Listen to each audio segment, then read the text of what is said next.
हाय दोस्तों, good evening. I hope आप लोग स्वस्थ होंगे, मस्त होंगे। यूट्यूब चैनल पर सिंचाई विद जाब में आप लोग का हार्दिक स्वागत है, अभिनंदन है। तो चलते हैं अपने टॉपिक की ओर। आज का जो टॉपिक है कोशिका। तो वन लाइनर क्वेश्चन लाया गया है कोशिका टॉपिक से।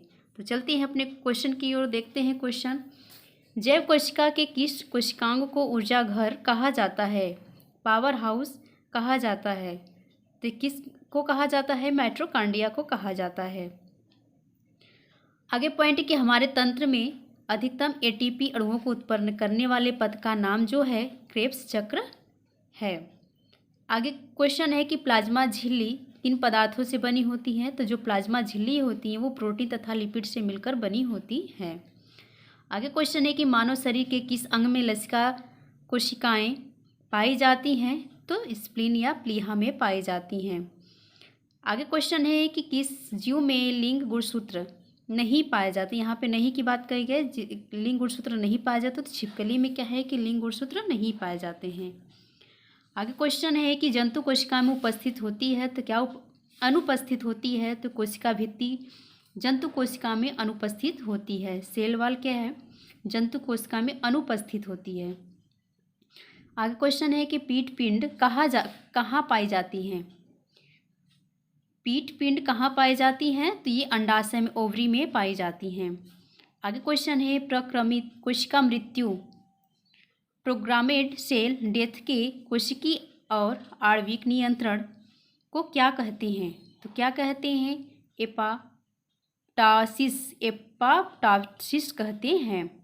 आगे क्वेश्चन है कि केंद्रक न्यूक्लियस के अतिरिक्त कोशिका के किस कोशिकांग में डीएनए उपस्थित होता है?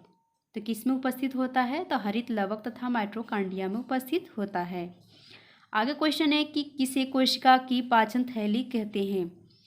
तो किसे कहते हैं? तो लाइसोसोम को कहते हैं। किसे कोशिका की पाचन थैली कहते हैं? लाइसोसोम को कहा जाता है। आगे क्वेश्चन है कि मनुष्य के किस ऊतक में जन्म के पश्चात कोशिका विभाजन नहीं होता है? तो तंत्रिका तंत्र में, तंत्रिका ऊतक में क्या होता है? मनुष्य के जन्म के पश्चात कोशिकांग विभाजन नहीं होता है। तो किसमें? तंत्रिका ऊतक में नहीं होता है। आगे क्वेश्चन है कि कौन सा भाग पादप तथा जंतु कोशिका में पाया जाता है? तो कोशिका झिल्ली, कोशिका द्रव्य, केंद्रक। ये तीनों जो है कोशिका झिल्ली, कोशिका द्रव्य और केंद्रक, ये क्या है? जंतु कोशिका में पाया जाता है। आगे क्वेश्चन है कि हाइपरप्लासिया का क्या अर्थ होता है? इसका अर्थ होता है कि कोशिका के आकार में वृद्धि होना क्या है? हाइपरप्लासिया कहलाता है। आगे क्वेश्चन है कि जीन शब्द सर्वप्रथम किसने प्रतिपादित किया था? तो जॉनसन ने प्रतिपादित किया था। आगे क्वेश्चन है कि रिवर्स प्रतिलेखन की खोज किसने की थी? टेमिन एवं बाल्टीमोर ने की थी।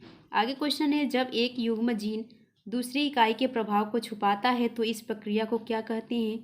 तो प्रभाविता कहते हैं। आगे क्वेश्चन है कि पुरुषों के शुक्राणु तथा महिलाओं के अंडाणु के निषेचन की प्रक्रिया अंडवाहिनी कहलाती है। अंडवाहिनी में क्या होती है? संपन्न होती है। आगे चलते हैं क्वेश्चन की ओर। नेक्स्ट क्वेश्चन है कोशिका का जीवित अंश जीव द्रव्य कहलाता है। यह किससे मिलकर बनता है? तो कोशिका द्रव्य केंद्रक द्रव्य से मिलकर बनता है। आगे क्वेश्चन है कौन सा कोशिकांग प्रोटीन संश्लेषण में सहायता करता है? तो कोशिकांग प्रोटीन संश्लेषण में सहायता करता है तो कौन करता है? तो राइबोसोम करता है। आगे क्वेश्चन है कि मानव शरीर में गुणसूत्रों की संख्या कितनी होती है? तो 46 होती हैं। संख्या की बात कही गई थी 46, अगर जोड़े की बात कही गई तो 23 जोड़े होते हैं। आगे क्वेश्चन है कौन सा तत्व पौधों को कोशिका भित्ति सेल वॉल की संरचना का घटक है? तो कौन सी है सेल वॉल की संरचना का घटक? तो कैल्शियम है। आगे क्वेश्चन है कि सबसे छोटी जीवित कोशिका कौन सी है? तो माइक्रोप्लाज्मा है।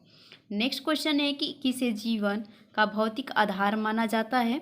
तो जीव द्रव्य को माना जाता है, प्रोटोप्लाज्म को माना जाता है। आगे क्वेश्चन है कि कौन सा कोशिकांग केवल वनस्पति कोशिकांग में ही उपस्थित होता है? तो ऐसा कौन सा कोशिकांग है जो केवल वनस्पति कोशिकांग में उपस्थित होता है? तो वह क्या है? हरित लवक है। आगे क्वेश्चन है कि द्विनाम पद्धति के जन्मदाता कौन थे? तो कैरोलस लीनियस थे। आगे क्वेश्चन है कि दो कोशिकाओं के मध्य पदार्थों का आवागमन किसके माध्यम से होता है? तो वह जीवद्रव्य तंतु के माध्यम से होता है। आगे क्वेश्चन है किस तत्व के कोशिकाओं में एकत्रित होने से रंध्र खुल जाता है? तो वह किसके एकत्रित होने से? तो पोटेशियम के एकत्रित होने से क्या होता है? रंध्र खुल जाता है। आगे क्वेश्चन है कि किस कोशिकांग को ट्रैफिक पुलिस की संज्ञा प्रदान की जाती है? तो काल्जी काय को क्या कहा जाता है और किस नाम से जाना जाता है? कोशिकांग के ट्रैफिक पुलिस की संज्ञा दी जाती है। ट्रैफिक पुलिस के नाम से जाना जाता है काल्जी काय को। आगे क्वेश्चन है कि प्लाज्मा झिल्ली किस पदार्थ से बनी होती है? तो लाइपोप्रोटीन से बनी होती है। लाइपोप्रोटीन से बनी होती है क्या? प्लाज्मा झिल्ली। आगे क्वेश्चन है कि प्लाज्मा झिल्ली की संरचना का यूनिट जो है, यूनिट मेम्ब्रेन मॉडल किसने प्रस्तुत किया था? तो रॉबर्टसन वर्ष 1959 ईस्वी में क्या है कि इन्होंने मॉडल प्रस्तुत किया था। आगे क्वेश्चन है कि कोशिका भित्ति सेल वॉल की संरचना कैसी होती है? तो पारगम्य होती है। यहाँ पे कुछ इसमें कोशिकाओं के नाम बताए गए हैं विश्व में। तो विश्व की सबसे छोटी कोशिका क्या है? तो माइक्रोप्लाज्मा, जिसे गैलीसेप्टिकम कहा जाता है। माइक्रोप्लाज्मा गैलीसेप्टिकम कहा जाता है। विश्व की सबसे बड़ी कोशिका जो होती है तो शुतुरमुर्ग का अंडा कहा जाता है। अगर विश्व की सबसे बड़ी कोशिका पूछा गया जाता है तो शुतुरमुर्ग का अंडा। अगर सबसे छोटी कोशिका पूछा जाए तो माइक्रोप्लाज्मा। आगे क्वेश्चन है कि मानव शरीर में सबसे छोटी कोशिका क्या है? तो सेरिबेलम और ग्रेनुल सेल है। मानव शरीर की सबसे छोटी कोशिका पूछा जाए तो सेरिबेलम की ग्रेनुल सेल है। आगे क्वेश्चन है कि मानव शरीर की सबसे बड़ी कोशिका क्या है? तो क्या है सबसे बड़ी कोशिका की बात कही गई तो अंडाणु है, केवल स्त्रियों में जो पाई जाती हैं।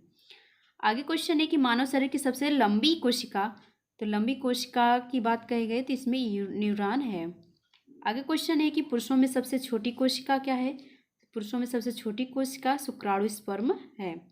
आगे क्वेश्चन है कि सबसे बड़ी पादप कोशिका, तो सबसे बड़ी पादप कोशिका की बात कही गई है तो कालेर्पो टैक्सीफोलिया है। आज के लिए इतना ही। आई होप आप लोग को एक वीडियो जरूर पसंद आएगा, टॉपिक जरूर पसंद आएगा। यहाँ से इंपॉर्टेंट क्वेश्चन बनते हैं, मोस्ट इंपॉर्टेंट क्वेश्चन है, वन लाइनर क्वेश्चन है, तो आप लोग इस वीडियो को ज़रूर देखिएगा। तो आज के लिए इतना ही। Thank you, thanks for watching.